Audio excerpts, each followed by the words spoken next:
En Afrique du Sud, la médiatrice va enquêter sur les allégations de conduite frauduleuse qui visent le ministre des Finances qui a reconnu s'être entretenu avec les sulfureux hommes d'affaires Gupta mêlés à des scandales de corruption. En visite à N'Djamena, la ministre française des Armées a rencontré le président tchadien Idriss Déby. Au menu notamment de leurs discussions, la Centrafrique, la Libye et les forces Barkhane et G5 Sahel.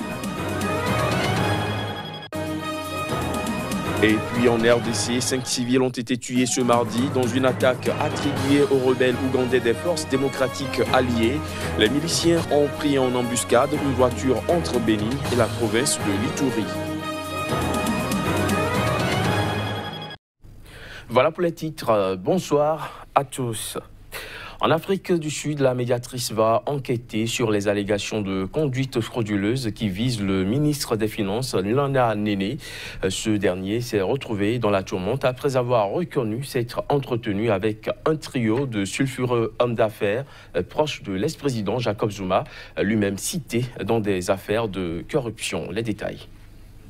Depuis plusieurs jours, les rumeurs vont bon train sur une éventuelle démission ou une éviction de Lana Néné. Le ministre sud-africain des Finances va faire l'objet d'une enquête menée par la médiatrice sur des allégations de conduite frauduleuse. L'affaire a démarré mercredi dernier lorsque le ministre a raconté à une commission d'enquête qu'il avait été remercié par le président Jacob Zuma pour avoir refusé la signature d'un juteux contrat nucléaire favorable aux frères Gupta, proche de l'ex-chef d'État sud-africain.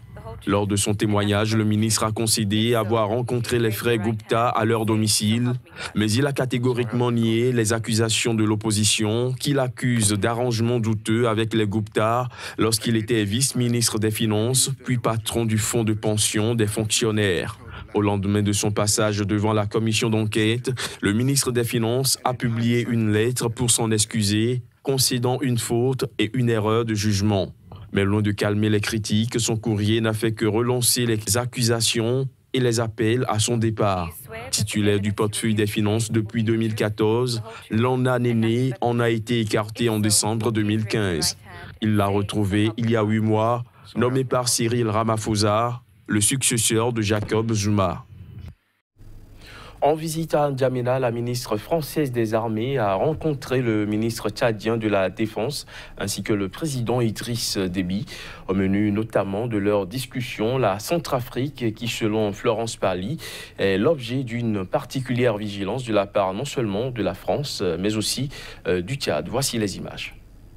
La France et le Tchad veulent remobiliser autour de l'initiative africaine de paix en Centrafrique.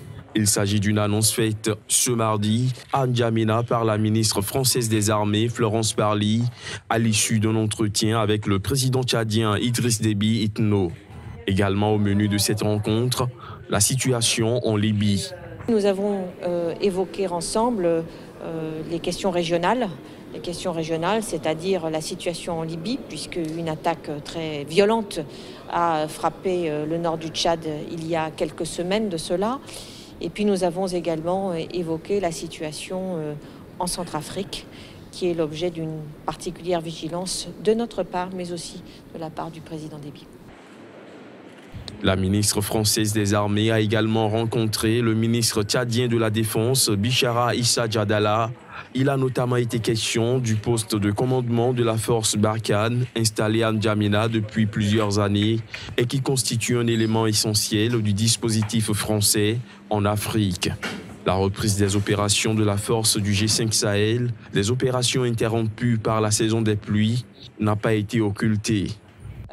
Il faut maintenant que les opérations puissent reprendre le plus rapidement possible. Elles ont été évidemment interrompues par la saison des pluies, mais il faut que dès que la fin de cette saison se termine, c'est-à-dire maintenant, on puisse très rapidement reprendre un rythme soutenu d'opération. C'est très important. Il faut dire que la ministre française des Armées s'est également adressée aux soldats de la force Barkhane déployés à N'Djamena. Et parlons toujours de la visite de la ministre française des Armées, Florence Parly. Il faut dire qu'elle s'est adressée aux soldats de la force Barkhane déployés à N'Djamena. On fait le point à travers cet élément. En visite de 2 jours au Tchad, la ministre française des Armées, Florence Parly, a annoncé ce lundi que la force anti-djihadiste du G5 Sahel, qui tarde à monter en puissance, a programmé 3 opérations ces prochaines semaines. L'équipement de la force conjointe du G5 Sahel est encore très insuffisant, mais la force n'est pas inactive, loin s'en faut. Elle a mené 6 opérations depuis le lancement et 3 sont programmées dans les prochaines semaines sur chacun des 3 fuseaux, où elle a rencontré le président Idriss Déby Itno et les 4500 hommes soldats de la force française Barkhane déployés au Sahel. Depuis le début de l'année 2018, plus de 130 djihadistes ont été neutralisés. 130 djihadistes, parmi lesquels certains des chefs importants. La paix du Sahel appartient d'abord au Sahel. Ce sont donc les forces armées de chacun des pays sahéliens qui progressivement prendront le relais. Au sein de celle-ci, la force conjointe du G5 Sahel constitue un complément indispensable à l'action de chacune des armées nationales. Nous allons continuer à former les soldats du pays du Sahel sous commandement national ou bien au sein de la force conjointe. Continuer à mener des opérations ensemble. Et toutes ces actions ont un but, que l'Afrique puisse assurer sa propre sécurité. Avec l'appui de la France, le G5 Sahel a réactivé en 2017 son projet de force conjointe, initialement lancé en 2015. Mais les 414 millions d'euros promis lors d'une conférence internationale des donateurs en février tardent à se matérialiser. À Madagascar, la campagne électorale a officiellement débuté et va durer 1 mois. Le premier tour de l'élection présidentielle est prévu pour le 7 novembre prochain. Voici les images. Les 3 derniers chefs d'État malgaches ont lancé leur campagne pour le premier tour de l'élection présidentielle qui aura lieu le 7 novembre prochain en affichant sans retenue leurs promesses, leurs moyens et leurs ambitions. C'est dans un climat encore tendu par la longue crise politique qui a secoué le pays d'avril à juin que la campagne a démarré. J'ai confiance, j'ai vraiment confiance en notre victoire. Vous êtes la preuve qu'Antananarivo est à nous.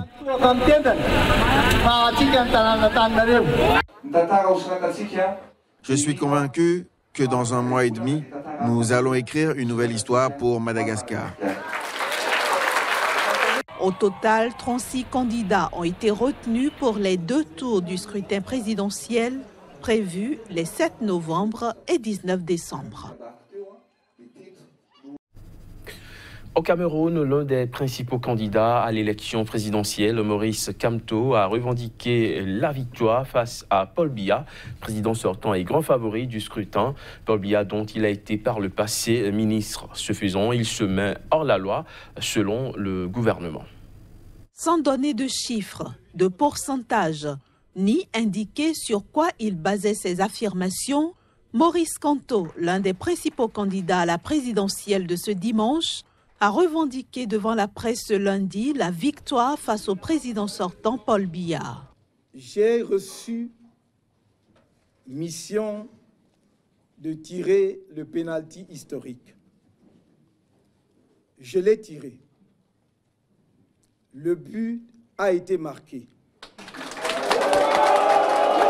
J'ai reçu du peuple camerounais un mandat clair que j'entends défendre fermement jusqu'au bout.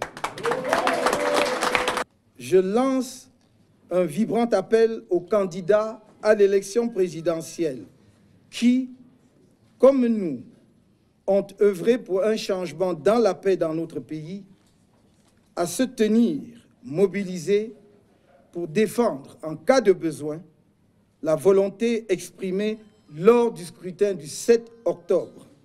Ancien ministre délégué à la justice et avocat au barreau de Paris, Maurice Kamto a également dénoncé de multiples cas de fraude orchestrés par le pouvoir, auxquels il a néanmoins tendu la main. Suite à cette sortie, le ministre de la Communication et porte-parole du gouvernement, Issa Chiroma Bakari, a déclaré que par cette proclamation avant les résultats officiels, le président du mouvement pour la renaissance du Cameroun, Maurice Kamto, est manifestement hors la loi. En bref, en République démocratique du Congo, 5 civils ont été tués ce mardi dans une attaque attribuée aux rebelles ougandais des forces démocratiques alliées ADF.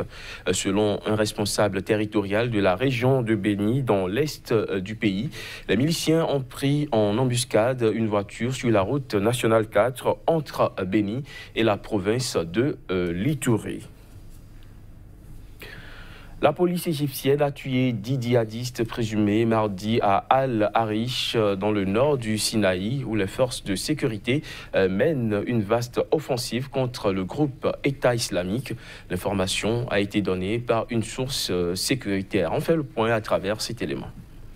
Les autorités égyptiennes poursuivent leur vaste opération contre le terrorisme dans le nord du Sinaï. Après avoir obtenu des renseignements selon lesquels 10 terroristes se cachaient dans une ferme désertée dans le quartier Al-Obour à Al-Arish, les forces de sécurité ont perquisitionné mardi cette ferme. S'en est suivi un échange de tirs au cours duquel les 10 terroristes ont été tués selon un responsable du ministère de l'Intérieur égyptien. En tout, plus de 350 djihadistes présumés et environ une trentaine de soldats sont morts depuis le lancement de Sinaï 2018 en février, selon des chiffres officiels. Lundi, l'armée a annoncé dans un communiqué que 52 djihadistes présumés et 3 militaires ont été tués récemment dans le cadre d'opérations antiterroristes. Des sources proches des forces de sécurité ont aussi indiqué la semaine dernière que l'un des chefs locaux de l'EI, Abu Hamza al-Makdessi, a été éliminé lors d'un raid aérien dans le Sinaï. Une information confirmée par le groupe État islamique sur la messagerie en ligne Telegram. Depuis la destitution par l'armée en 2013 du président islamiste élu Mohamed Morsi, des centaines de policiers, de soldats et de civils ont été tués dans des attaques djihadistes. Notons que l'armée égyptienne a organisé en juillet dernier une rare visite à Al-Arish, chef-lieu du Nord Sinaï, destinée aux médias étrangers. Fin de cette édition, merci de l'avoir suivi.